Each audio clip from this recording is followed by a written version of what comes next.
اللي انت شفته قدامك ده عضو مجلس إدارة في النادي الأهلي بيشتم الحكم ألفاظ صعبة جدا، وما تقوليش أصل اللفظ أنا ما سمعتوش. من حركة الشفايف انت عرفت اللفظ اللي اتقال.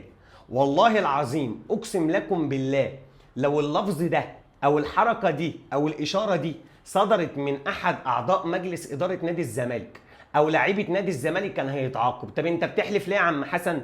هقول لك لانه حصل فعليا. عمرو زكي اتوقف بسبب حركه الشفايف.